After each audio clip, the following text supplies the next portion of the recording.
hidup sehat pemirsa. Nah, ini udah hari kedua ya bulan puasa. Pasti banyak banget ya yang kita tuh tubuh kita tuh beradaptasi gitu ya. Tapi harus tetap sehat, tetap semangat dong. Yes, betul. Tapi kadang-kadang nih adaptasinya itu bukan cuma pola makannya juga loh, tapi pola tidurnya kita. Iya. Ya kan? Jadi Itu juga berubah ya? jadi berubah gitu. Yang Iya. tadinya biasanya mungkin di sini ada yang tidurnya jam 10, jam 11 atau bahkan jam 12. Udah nggak bisa lagi loh itu ya. Nah, jangan khawatir, ada obat-obatan herbal, ramuan yang bisa kita dapatkan di negeri tercinta ini. Yes, yang bisa membantu ya untuk Anda betul. tidur dengan nyenyak. Iya. Makanya hari ini kita sudah ada Dokter Mute. Ini ahli herbal Ahli kita. herbal kita. Halo, Dokter Mute. Halo. Apa kabar, Dok? Baik, alhamdulillah sehat. Oke. Ini ada fakta atau mitos nih dok yang beredar tentang ramuan-ramuan ini. Yang pertama, ramuan daun mint hangat disertai dengan madu dapat membuat tubuh rileks sehingga seseorang mudah untuk tidur. Ini fakta atau mitos dok? Ya, ini fakta ya. Wow. Fakta. Nah berarti ini bisa diminum ya dok ya kalau misalnya kita mau tidur gitu? Iya, bisa. Jadi kan gimana nih cara bikinnya dok? Baik, ini daun mint ya. Mungkin Yes. semua juga udah pernah tahu daun mint seperti ini yang biasa di kalau kita pergi minum dapat di minuman ya. Iya. Nah, daun mint ini mengandung namanya flavonoid, kemudian juga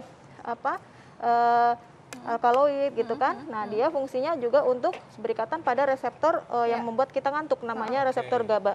Nah, kemudian kita kombinasikan dengan madu. Madu ini mengandung senyawa yang namanya triptofan.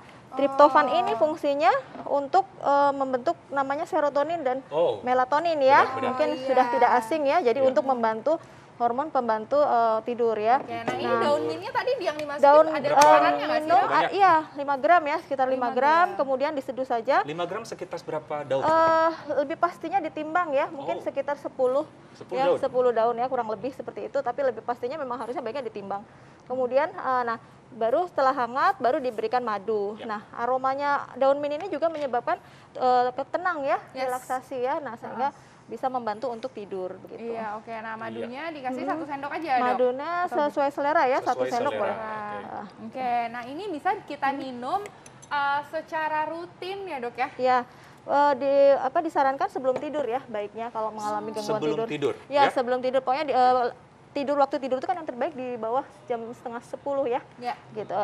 Setengah 11. Jadi di bawah itu ya sekitar. Nah, kalau misalnya tadi ya kita sempat bahas sih Dok ya mengenai tidur itu kan kita pasti bangun jam 3 pagi ya, Dok ya. Tapi kan orang dewasa itu pasti butuh minimal 6 sampai 8 jam untuk tidur malamnya. Berarti kita itu harus sudah mulai tidurnya itu tuh jam 9 atau jam 10 itu udah paling telat ya, Dok ya. Iya, Nah, baiknya berarti dia diminumnya 1 jam sebelum atau pas lagi buka atau gimana tuh, Dok? Baiknya setelah taraweh ya, agar pada saat kita taraweh juga tidak ngantuk ya. Sebelum sholat taraweh? Setelah sholat taraweh. Setelah sholat taraweh. Iya, nanti dia pas sholat taraweh langsung ngantuk ya, Dok ya.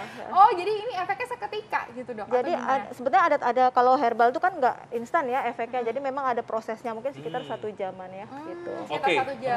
Berarti 1 jam sebelum tidur disarankan ya? Boleh, disarankan boleh. Oke. Ya, ada fakta mitos selanjutnya nih, Dok. Yes. Konsumsi buah atau ramuan biji pala itu dapat mengatasi sulit tidur. Ya, ini fakta ya, memang fakta sudah ya? Fakta. Memang kalau pala kan memang tidak asing lagi ya untuk mengatasi gangguan tidur karena dia memiliki zat aktif yang namanya miristisin ya. Nah, miristisin ini fungsinya memang untuk mengatasi depresi biasanya ya, kemudian kesulitan tidur. Nah, begitu. Caranya biasanya kalau yang sudah dilakukan uji ini ramuan ini sudah diuji ya. Jadi biji pala yang sudah dihaluskan sekitar 2 gram. 2 gram itu sekitar setengah sendok teh ya. Kemudian 1 sendok teh. Setengah sendok teh. Setengah sendok ya, teh. Kemudian pegagan ya. Nah, pegagan ini juga apa, Dok? Pegagan. Pegagan. Daun pegagan ya. Daun pegagan. Nah, daun pegagan ini mengandung flavonoid. Nah, flavonoid itu juga fungsinya untuk relaksasi kan. Kemudian juga karena dia sebagai herbal adaptogen ya. Adaptogen itu ada yang untuk mengadap tubuh kita tuh untuk stres ya, menghadapi stres. Merilis stres. Nah, kemudian ini ada tanaman yang disebut lenglengan ya. Lenglengan. Lengan. Oke. Ya, leng-lengan. Nah, ini bisa didapatkan di mana ya, Dok? sebetulnya ini Ini mungkin di sini dok. Ini loh. Lengan tuh, Dokter Oh, Ali. ini lengan ya.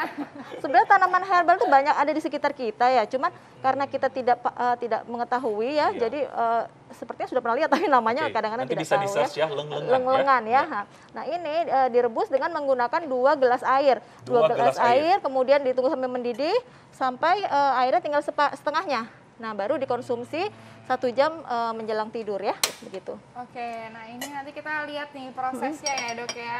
Nanti pasti kita akan lihat ya dok ya, dan juga ini dikonsumsinya sebenarnya seperti apa ya kan, penyajiannya seperti apa, Ya. nanti saat lagi kita akan bahas ya, tetap di Hidup Sehat. Masih bersama kami di Hidup Sehat, masih membahas mengenai herbal-herbal alami, ramuan yang ada di negeri tercinta ini yang ternyata bisa mengatasi insomnia, apalagi pada saat puasa. Yes, gangguan Nah, tidur. masih meracik ini ya, Dokter Alin ya, Dokter Mutia ya. Ya, dan itu tadi kita udah membuat yang namanya ramuan pala ya. Pala dan apa ya tadi, Dok? Dan leng-lengan. Lengan? Yes. Leng-lengan.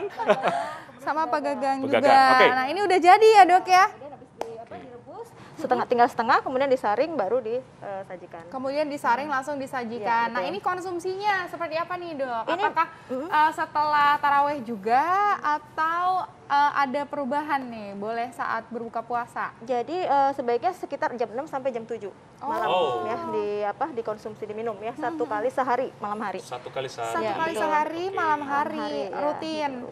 Nah, berarti ada ini lagi- juga boleh dicampur tadi ya dengan madu juga ya dok ya? Boleh madu boleh di itu. Dan ini sudah diuji klinis ya, aman selama 14 hari dilakukan pemeriksaan faal ginjal dan faal hati, itu ternyata aman. Oke, Oh. nah dok, ini kan tapi kita kan minumnya itu saat berbuka puasa, yang dimana kita itu perut kita itu kosong udah 12 sampai 14 jam. Apakah aman nih kalau misalnya kita langsung meminum minuman ini? Ya, jadi kalau pada prinsipnya herbal itu baik dikonsumsi sebelum makan, tetapi juga kepada kondisi-kondisi tertentu dapat dikonsumsi 1 jam setelah makan boleh. 1 jam setelah makan Iya. boleh ya, Gitu untuk ya. pribadi yang sensitif ya mungkin ya. Oke. Minumnya setelah 1 jam setelah Setelah makan. 1 jam setelah makan. Yes, Oke, betul banget. nah terima kasih ini- dokter. Iya. Dokter, ini udah banyak banget ya, berarti kita udah sampai bikin dua loh ya. ramuan herbal. Yes, Bisa Anda betul. praktekkan di rumah ya. Iya, nah mungkin dokter ada tips terakhir nih dok untuk penderita gangguan tidur gitu kan yang ingin memanfaatkan herbal. Iya. Silakan dok. Jadi gangguan tidur itu kan